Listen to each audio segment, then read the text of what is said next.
So good morning mga igan, gagawa naman tayo ngayon ng isa rin sa mga favorite kong gawin, yung chicken tocino. So dati nakagawa na tayo ng pork tocino, so ito iba naman ito, iba ang paggagawa naman ng chicken tocino, kaya try nyo rin. So ito yung ating mga ingredients, so meron tayong sugar, so of course meron tayong Sprite, at ito yung nilalagay ko, yung Worcestershire sauce, no? Kapag may chicken kasi, masarap itong ginagamitan ng ganito. So, naglalagay ako nito. So, of course, yung ating pangpakulay, yung ating orange na color, at yung ating, of course, yung strawberry red. At, of course, ito yung ating tenderizer, yung carbonato natin. So, 1 teaspoon lang ng carbonato. At ito yung ating chicken. Yung chicken natin is 1/4 lang, ano. So, medyo konti lang yung ano natin. Nawala tayo kasing makitang magandang chicken na pwedeng itocino. Ito kasi yung favorite kong itocino. Itong parang Thai part na ganito. Yan o. Yung ganyan. Ayoko nung breast part. Medyo hindi ko trip yun. So, ito yung gusto kong ginagawa. So, yan. So, yung procedure lang natin is the same lang din sa ano natin, no? So, lalagyan lang natin siya ng sugar. So, sugar lang natin siya. Yan.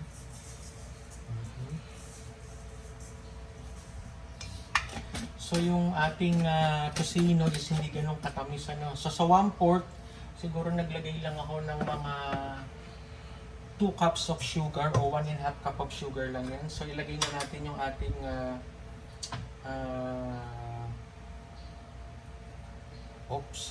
dahan-dahan lang dito yung ating kupang kulay, ano. So, strawberry ang orange ang ilalagay natin.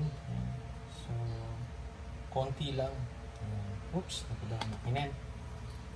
So, orange ang ilalagay natin. Maganda kasing combination yan eh. Tsaka,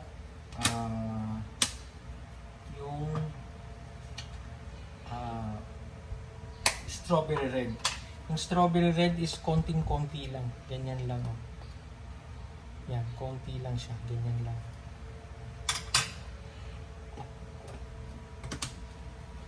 So, syempre, lalagyan natin yung ating meat tenderizer. Yan, yung ating meat tenderizer. Lagay lang natin dyan.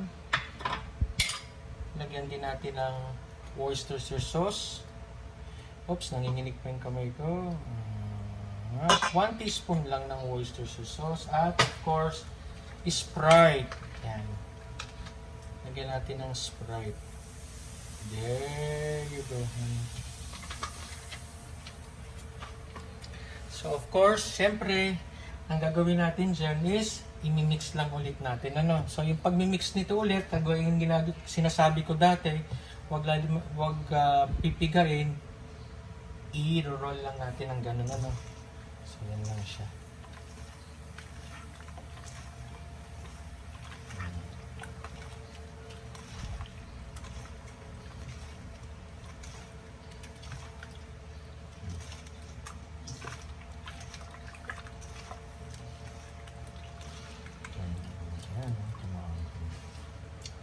So ito yung ating tocino.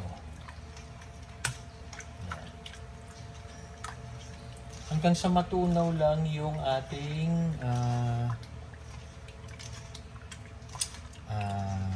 tawag dito, sugar, no? So doon sa sa pork tocino, hindi ako naglalagay ng Worcestershire kasi hindi siya parang bagay yung lasa ng Worcestershire sa pork. Pero sa chicken kasi, parang ang sarap niya. So yun ay akin lang naman panlasa, no? So iba-iba naman tayo ng panlasa.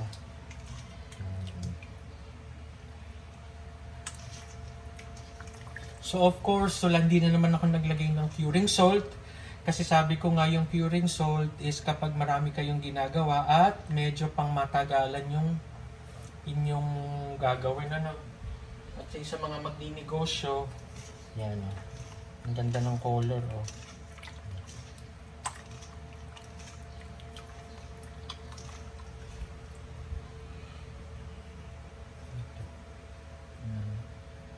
Sumasabit-sabit pa.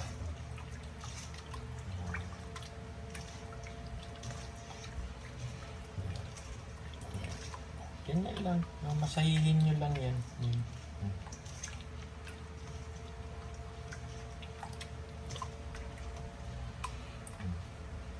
Tapos lang tayo ng kamay.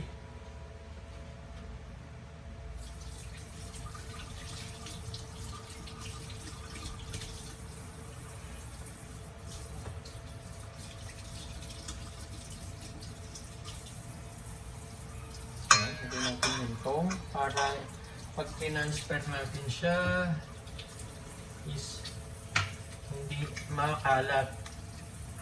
Hugas lang tayo. Importante lagi maghuhugas ng kamay kasi pagkain yan eh.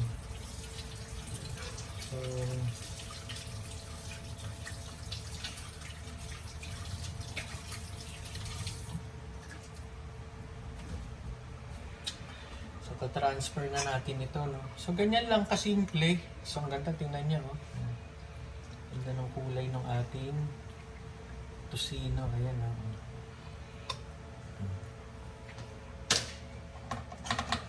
So ilalagay lang natin dito at 24 hours din natin siyang i-marinate. Ayan, no? Ita-transfer lang natin siya dito.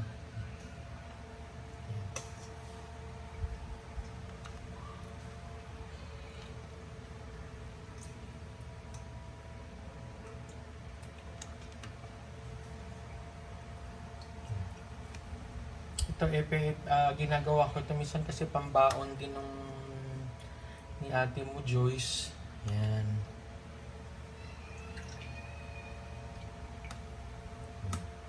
So ilagay na natin yung sauce yan. Babad natin yan para masarap yan.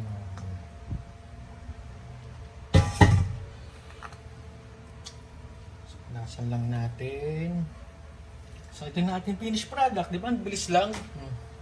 Ma-marinate lang natin yan at yan. Okay na.